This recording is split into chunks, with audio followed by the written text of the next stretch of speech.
What's up, guys? Welcome back to Newswave. So it was just a few weeks ago that the CMA had moved to block the Microsoft Activision deal, but yesterday, Microsoft got some really good news as a major regulatory body has actually approved the deal, and it turns out the CMA isn't too happy about it. We'll go over all of that here today.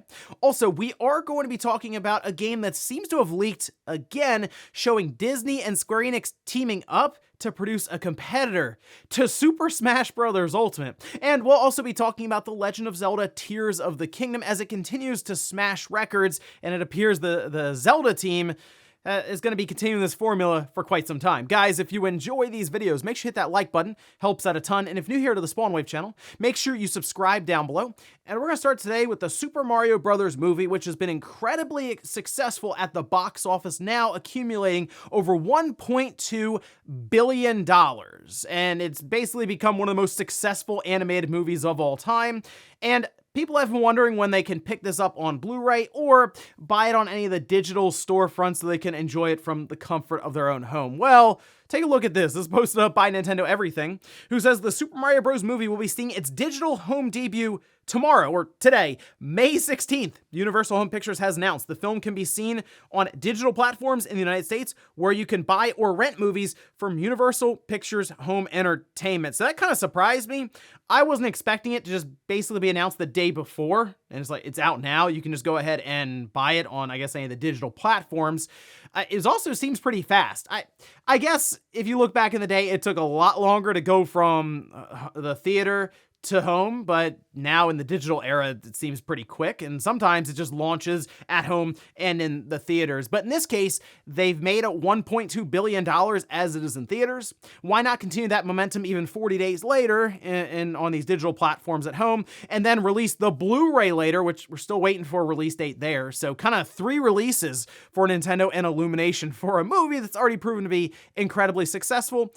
It looks like that's going to continue, though, as we go along. So, hey, if you've been waiting to rent it at home on digital platform, you can do that today. Also, we did get an announcement for a new Lord of the Rings game, this with Amazon Games and Embracer Group. We can see this posted up over on Amazon Games' website, saying the upcoming game will be an open-world MMO adventure in a persistent world set in Middle-earth, featuring the beloved stories of The Hobbit and the Lord of the Rings literary trilogy.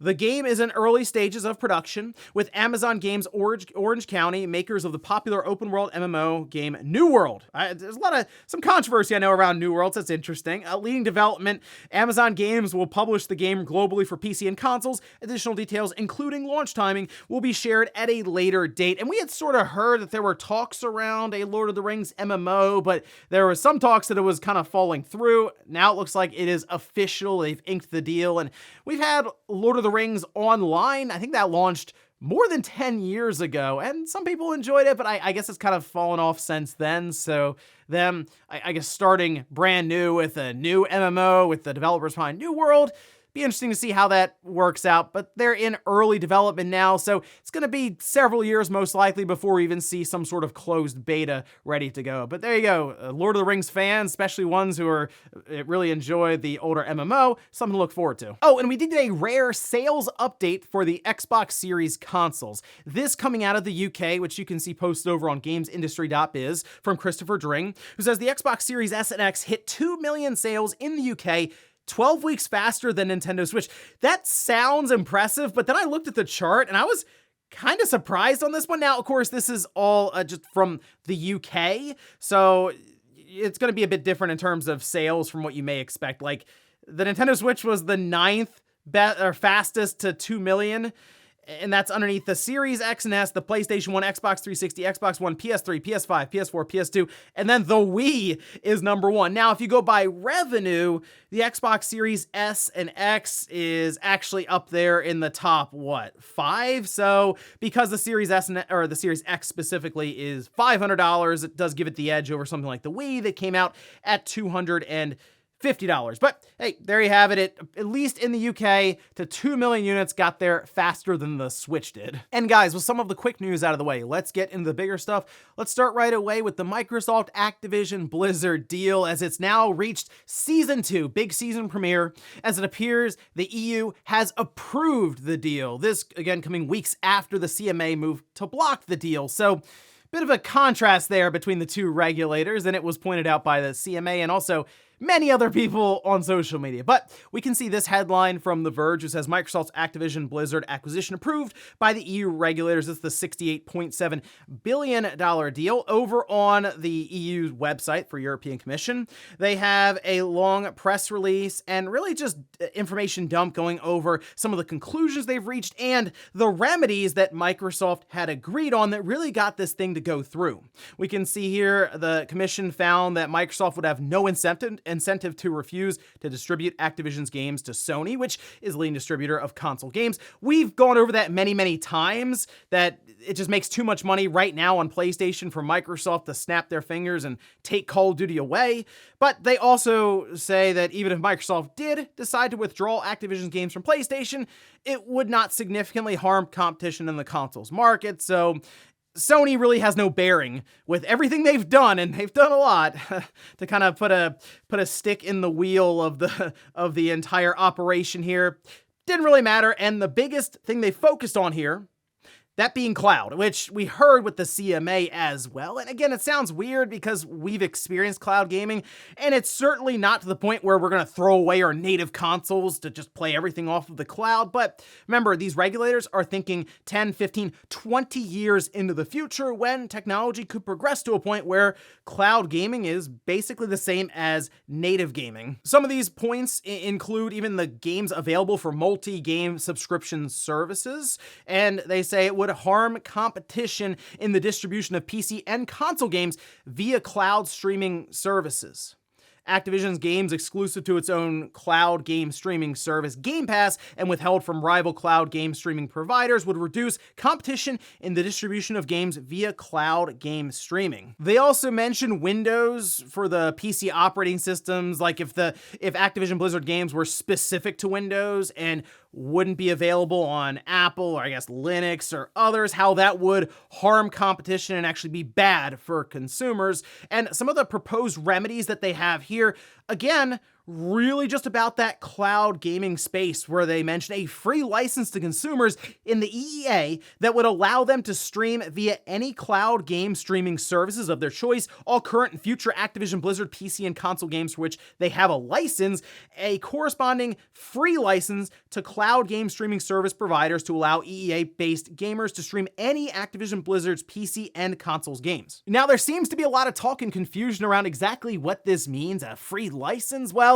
I think there's still money involved, as in you can't just have these companies show up and say, we'll take Call of Duty, just go and throw that on there, we're going to stream it. I think there's a bit more going on in the background here, and I'm curious if we'll have more of an explanation, especially because remedies will probably be proposed for the FTC, and that's the big one that a lot of people are waiting to see what their decision would be. But the biggest thing here for Microsoft is they have an approval from a major regulatory body that they can use, especially with the appeal that they are now going through with the CMA. It's like, hey, I mean, the EU approved this. What's going on here? Why is the CMA fighting so hard to block this thing? Well, they did respond, which we can see this in a series of tweets, because what a world we live in now, which we can see the Competition and Markets Authority says the UK, US, and European competition authorities are unanimous that this merger would harm competition in cloud gaming. The CMA concluded that cloud gaming needs to continue as a free competitive market to drive innovation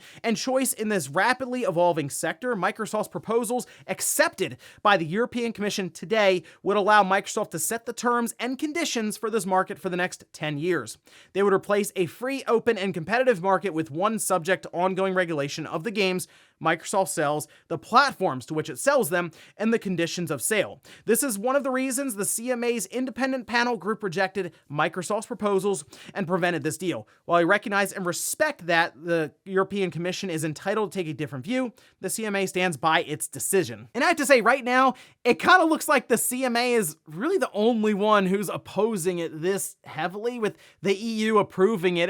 It's certainly putting the CMA kind of on an island at this point. And while there have been talks about Google and of course Sony kind of backing them, cheering them on a bit, it is going to be harder and harder, I would assume, for the CMA to put this kind of front up, especially if the FTC is able to reach some sort of agreement through remedies with Microsoft and they approve the deal. If that happens, the pressure on the CMA feels like it would be pretty immense, to where that appeals process may bring them back to the table to work out some kind of deal with Microsoft to ultimately have this entire thing approved. Which I think is something that most of us are hoping for. Not necessarily a complete sweep approval, but a conclusion to this entire thing. It just feels like it's been going on for a while, and I think one way or the other, a lot of gamers are ready to move on from it and just stop hearing about it in the news. But this is certainly a step in the right direction, and I'll be curious to see what happens as we go along, especially with the FTC, as some people are mentioning that in the next month or two, we could see some movement there, and that'll really tell us the direction of this entire deal, if it's going to be approved or ultimately blocked. Next up, let's talk about an interesting game that appears to have leaked again, and this is through unverified sources, and I will comment a bit on some of the screenshots that were released, but this would not surprise me at all, because Smash Ultimate has shown that that format works well. Obviously, it's sold a ton of copies, and we've seen many different developers and publishers attempt to kind of copy what's set up there with Smash Brothers. I'm thinking of Multiverses, Nickelodeon All-Stars, but what about Disney getting involved? Because they certainly have the wealth of intellectual properties to build a roster that would be immediately recognizable and probably would get people to buy the game if it's at least a good enough, is what I'll say. But a game called Disney Domination is reportedly in the works at a AAA budget level with over 250 different developers working on it. And we can see this posted up over on Insider Gaming, who says the post on Reddit with several of these details being revealed have a bunch of images accompanying it. My thing with images now, with these different leaks, by the way, AI is becoming more and more advanced to where you can have AI kind of create images, blur them up a bit, and then claim they're leaks. And some of these images are kind of ridiculous. I can't show them to you because in the off chance that this is all correct, specifically with the images, you think Nintendo doesn't mess around, watch out for Disney. But some of the details here include that Disney Domination would feature up to 55 characters at launch, spread across a single-player campaign with 60 different stages. There'd be a bunch of online modes, which includes a 12-player online battle, voice chat, missions. There's a lounge where players can go to share custom stages and other content. They say it's a unique art style. It looks something like out of Unreal Engine 5. It's supposed to be kind of edgy. And get this, Square Enix is the one that's supposedly developing this alongside of Disney, but that, of course, is not at all confirmed at this point. Now, some of the images are funny because it appears to show Woody from Toy Story, Donald Duck, and Thanos, apparently referencing Peter Griffin. And again, you start to really think about the wealth of intellectual properties that Disney now owns.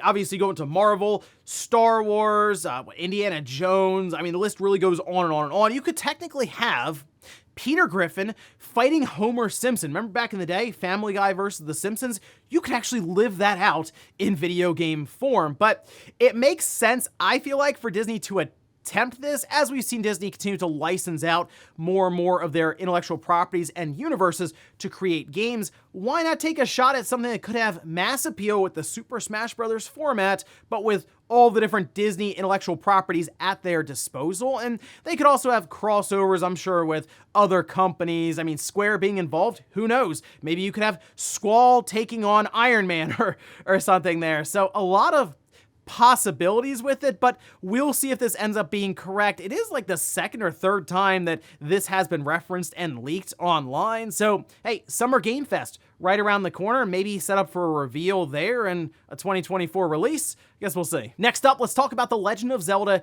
Tears of the Kingdom and it continuing to break records. This mostly for sales, as we are getting some early indication of some of these figures in the UK, of course, smashing all kinds of records there with a massive opening, but now we're getting word of it doing really, really well in France, specifically physical sales, because Nintendo doesn't really share digital sales, but we can see this over on VGC that was translated from a publication in France, where they say the Switch exclusive sequel was released on Friday and sold almost 500,000 physical copies during its launch weekend. You can compare it to FIFA 23 as the best-selling video game last year in France with 1.7 million units, sold 420,000 copies across PlayStation, Xbox, and Switch consoles during its launch weekend. So yeah, FIFA 23, topped by roughly 80,000 units with The Legend of Zelda Tears of the Kingdom. And I do expect Nintendo to drop some sort of press release detailing how many copies of Tears of the Kingdom has sold. Maybe that's later this week, or maybe they're waiting to tally everything up and it gets to a nice round number of 10 million copies, for example. But yeah, Tears of the Kingdom, probably gonna be the fastest selling Zelda game, no sweat at this point, and it does sort of make you wonder about the future of the Zelda franchise, because it seems like this formula they've figured out with Breath of the Wild and built upon with Tears of the Kingdom is working incredibly well with the mainstream. And in fact, we can see this posted up. This was in an interview with E.G. Aonuma, who says, with Ocarina of Time, I think it's correct to say that it did kind of create a format for a number of titles in the franchise that came after it, but in some ways, that was a little bit restricting for us. While we always aim to give the player freedoms of certain kinds, there were certain things that format didn't really afford in giving people freedom. Of course, the series continued to evolve after Ocarina of Time, but I think it's also fair to say now that we've arrived at Breath of the Wild and the new type of more open play and freedom that it affords. Yeah, I think it's correct to say that it has created a new kind of format for the series to proceed from. So This is an interview with Game Informer, and he's been making the rounds, Mr. Aonuma, talking with different publications and outlets and all of this, and it sounds like the format they have now, kind of this open world setup, a very, very robust physics-based engine for creation now with Tears of the Kingdom, is what they'll continue forward with. And yeah, I like what I'm seeing here with Tears of the Kingdom more than Breath of the Wild with the Divine Beast, but it's still not on the level of those traditional dungeons. And maybe that's the next big hurdle they have to overcome, is how do you have those traditional dungeons in a game that just tells you to attempt to break it any way possible, and it still stands up to you doing some crazy stuff. But basically being able to tackle any of these puzzles in different ways rather than have you go through a set path that gives you a really polished and fun traditional like dungeon setup. But it's no wonder they are going to continue with this, because they figure they can keep building on what they've done here with Tears of the Kingdom, and financially, it makes a ton of sense because they're selling the most copies ever in franchise history, and seems like something that they may be setting up for their next platform with, I'm sure, a lot of information they're gathering from Tears of the Kingdom. And in our last bit of news, let's talk about AEW Fight Forever. We kind of thought it might have tried to get out by the end of 2022, but didn't happen, and now we're thinking the first half of 2023. Well, something has started to move a bit here in the background for this game, as you can see posted up over on Wario64, saying that the AEW Fight Forever achievement list is up, and a few hours after this happened, the game went live for Preload on the Xbox Series. Some were saying it was roughly 18 gigabytes, so there may be a day one patch to go along with that or something, but you can pretty much view all the different achievements now, and there's some, I'll say, interesting descriptions in there if you want to take a look, maybe giving you an idea of some of the gameplay and all this. But there was some talk about a potential release window or release date for it. We can see Mike Straw here over on Insider Gaming, who says, I've been told by a couple sources that the 2 weeks surrounding Forbidden Door is a likely launch window for AEW Fight Forever. One date mentioned is June 29th, but not confident on a Thursday launch. Well, yeah, I mean, they could have one of those early release bundles you can get, and June 29th is like midnight release kind of for it, so you pay a little extra, you get like the deluxe edition, it gets you 48 hours at it.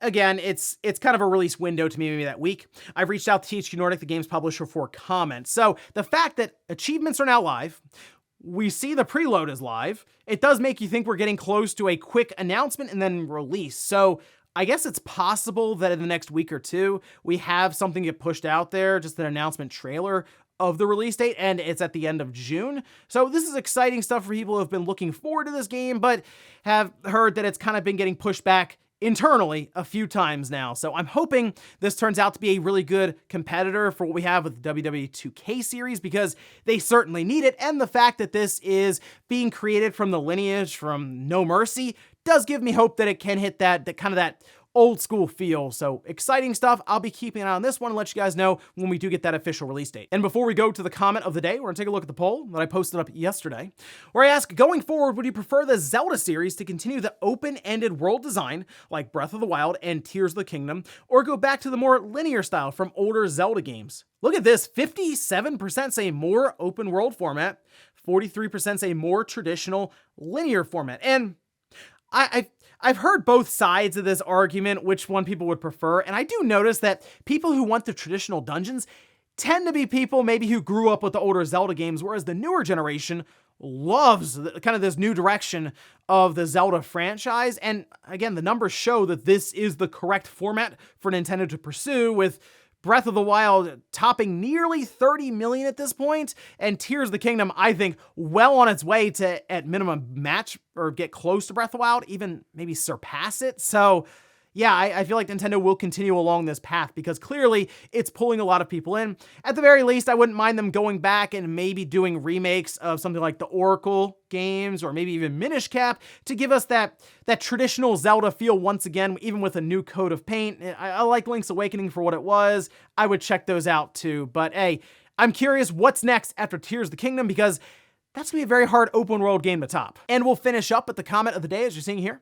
This is from Mikey saying, it would be awesome if the next system had a way to use your Switch as a second screen, which solves the backwards compatibility problem, allows the Switch to stay relevant, and gives Nintendo a way to do DS, 3DS, Wii U games on Nintendo Switch Online. I keep seeing this, by the way, people wanting to go back to that two-screen setup, or really at that point, the Wii U setup, because you would use the Switch as like the tablet and then the screen. So I don't know. I don't know if Nintendo would consider doing that. They've done it before, basically, so would they go back? Or would they rather try something new? That's always the risk. If they try something new and it messes up what they had with the Switch and they could have just gone with a more powerful hybrid system that would have sold all over again, is it really worth that risk? Well, you could say the same thing about the Switch. Turns out that one paid off, and again, you really can't ever count Nintendo out because they liked Nintendo. And ladies and gentlemen, that's gonna do it here for Newswave. If you enjoyed this video, guys, hit that like button. If not, hit the dislike. Leave comments down below about everything we talked about here today. Was the EU approving the Microsoft Activision deal? Do you think now this sparks a new hope in Microsoft and they really push forward and get this thing through? And then also, what about the idea of Disney making their own Smash Brothers game with Square Enix? Who would you like to see in that game? And then Zelda Tears of the Kingdom, this open world format that Nintendo seems to really like now. Would you like to see them continue building on that or go back to the more traditional Zelda style? Thanks guys for watching, and I'll see you next time.